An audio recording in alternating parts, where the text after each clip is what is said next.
विधानसभा चुनाव में समय कम बचा है। ऐसे में हर कोई अपनी ताल ठोकने में लगा है। दावेदार जनता के बीच में जा रहे हैं और जनता का मन टटोलने की कोशिश की जा रही है। हालांकि इस बार जनता भी चाहती है ऐसा दावेदार मैदान में आए, जनता के बीच में आए जो जनता के विकास कार्यों को कर सके। हालांकि कांग्रेस सत्ता में थी, कांग्रेस का कहना है कि हम विकास कार्यों को लेकर जनता के बीच में जाएंगे, लेकिन बीजेपी का कहना है कि भ्रष्टाचार के मुद्दों को लेकर हम जनता के बीच में जाएंगे, क्योंकि 5 साल महिला सुरक्षित नहीं रही, बच्चों के साथ रेप की घटनाएं देखने को मिली, अलग अलग मुद्दे बुनाए जा रहे हैं। लेकिन जनता जनार्दन है, जनता क्या सोचती है, क्योंकि जनता के पास ही जीत की चाबी होती है। कुछ लोग मेरे साथ हैं, युवा चेहरे मेरे साथ हैं, ये क्या सोचते हैं, क्या लगता है सर, क्या विकास के मुद्दे होने चाहिए? देखिए, सबसे पहले तो सभी क्षेत्रवासियों को दीपावली की बहुत बहुत हार्दिक शुभकामनाएं और आप सभी को जय श्री राम।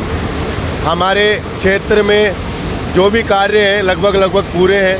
बस एक सैटेलाइट हॉस्पिटल और एक बड़ा कॉलेज जो इस विद्याधर नगर की जनता को चाहिए, और बाकी इस कांग्रेस सरकार ने 5 साल में महिलाओं पे जो भी आरोप, महिलाओं पे रेप, बच्चों के साथ रेप और हमारे बच्चों के जो बेरोजगार युवा हैं उनके साथ भावनाओं के साथ इन्होंने खिलवाड़ किया है। जैसे पेपर लीक के मामले, रीट का मामला, ऐसे खूब कार्य हैं जो इन्होंने धोखे दिए हैं, जुल्मे दिए हैं, झूठे जुल्मे। अगर ये सरकार काम ही करती, अपनी विचारधारा को लेकर ही आती, तो ये सरकार कभी भी इस असहनीय स्थिति में नहीं आती। बिल्कुल, देखिए, पेपर लीक का मुद्दा काफ़ी लंबा है। युवाओं के पास जीत की चाबी है, क्योंकि इस बार युवा वोटर्स काफ़ी ज़्यादा हैं। क्या लगता है, देखिए, युवाओं ने पेपर लीक का मुद्दा उठाया, कांग्रेस कह रही है हम पेपर लीक को लेकर कानून भी लेकर आए। पेपर लीक के अंदर ही सरकार ने बहुत भ्रष्टाचार किया है। इसके अंदर हम चाहते हैं कि सरकार चेंज हो, बीजेपी सरकार आए पूरी 200 विधानसभाओं के अंदर। बिल्कुल, देखिए, निश्चित तौर पर हालांकि युवा भी चाह रहे हैं कि कहीं ना कहीं बदलाव होना चाहिए, और राजस्थान की परिपाटी रही है 5 साल कांग्रेस तो 5 साल बीजेपी, और बदलाव की बात भी कही जा रही है। देखिए, युवा चाहता है बदलाव हो, लेकिन बदलाव किन चीज़ों पे होना चाहिए? बदलाव होना चाहिए युवाओं के शिक्षा को लेकर, रोजगार को लेकर। जैसे आपने अभी कहा कि कांग्रेस सरकार के मुख्यमंत्री ऐलान करते हैं कि उन्होंने विकास की गंगा बहाई है।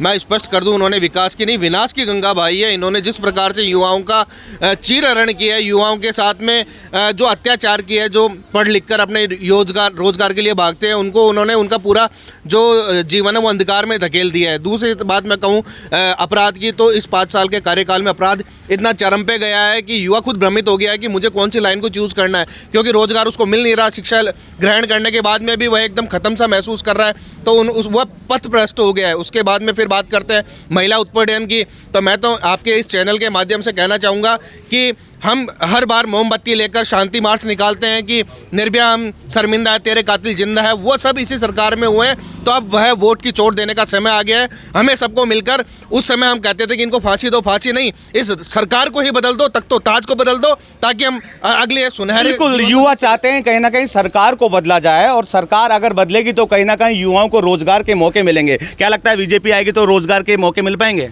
निश्चित रूप से, क्योंकि आप ये देखिए, सबसे पहले हम ये बात करें कि कांग्रेस ने क्या किया। कांग्रेस ने सिर्फ अपने होटलों में सरकार को गुजारा है। इनकी दोनों नेताओं में आपस में लड़ाई होती रही। सचिन पायलट कह रहा है मुझे मुख्यमंत्री के बना दो, अशोक गहलोत कहता है मुझे अध्यक्ष पद नहीं चाहिए, मुझे तो सिर्फ मुख्यमंत्री चाहिए। सिर्फ ये कहना कि मेरे को कुर्सी नहीं छोड़ रही, मैं कुर्सी को छोड़ना चाहता हूँ, ये सिर्फ काल्पनिक बातें हैं। अपने वो भी व्यक्ति जो है अपने पुत्र मोह के चक्कर में नहीं कर पा रहे हैं। सिर्फ और सिर्फ बेरोजगारों के साथ में अन्याय हुआ है, महिलाओं के साथ अत्याचार हुआ है। पुराने विधायक साहब ने, जो कि हमारे यहाँ पे एक सबसे विकट समस्या है सीकर रोड पे पानी बढ़ने की, उसके लिए कई बार सरकार को जानकारी दी गई, लेकिन उनके किसी भी पत्रावली के ऊपर कोई कार्रवाई नहीं की गई। बिल्कुल, देखिए, पानी बिजली आम जन की समस्या है, लेकिन उसका निस्तारण भी नहीं हुआ। हालांकि कांग्रेस कह रही है हमने हर क्षेत्र में काम किया, हर विधानसभा क्षेत्र में काम किया। क्या लगता है, बीजेपी महिला उत्पीड़न के मुद्दे को बनाने में लगी, और बीजेपी का कहना है हम सरकार में आएंगे तो महिलाओं को सुरक्षा प्रदान करेंगे। क्या सुरक्षा मिल पाएगी? क्योंकि राजनीतिक पार्टियाँ तो बयान देने में लगती है, लेकिन जीत के आने के बाद विकास की गंगा देखने को मिलती नहीं है। देखो, निश्चित महिलाओं को सुरक्षा मिलेगी, युवाओं को रोजगार ही मिलेगा। उसके बाद जितने भी ये जो सरकार ने निंदा वाले काम किए हैं, आदरणीय अशोक गहलोत जी ने कहा कि युवाओं को रोजगार देंगे। आज राजस्थान हिंदुस्तान में भ्रष्टाचार में नंबर 1 है, बलात्कार में नंबर 1 है। इतना ज़्यादा आतंकवाद हो गया है कि सीमाएं नहीं है। उसके अलावा जो एक कास्ट को उन्होंने जो महत्व दिया, उससे बहुत ज़्यादा नाराज़गी है बाजार के अंदर। इसलिए मैं कहना चाहूँ कि बीजेपी सरकार आएगी, निश्चित महिलाओं का जो विकास होगा, युवाओं को रोजगार मिलेगा, अच्छे काम होंगे, डेवलपमेंट होगा। बाकायदा जो नाले की बात कर रहे हैं, उस नाले का बाकायदा हम भी परेशान हैं, क्योंकि सारा पानी लास्ट मेरे वार्ड 40 में आता है। तो अगर निश्चित यहाँ से बीजेपी जीतेगी 100%, तो पहला काम मैडम के द्वारा ये नालों का काम कराया जाएगा ताकि जिससे पानी का निकास हो सके।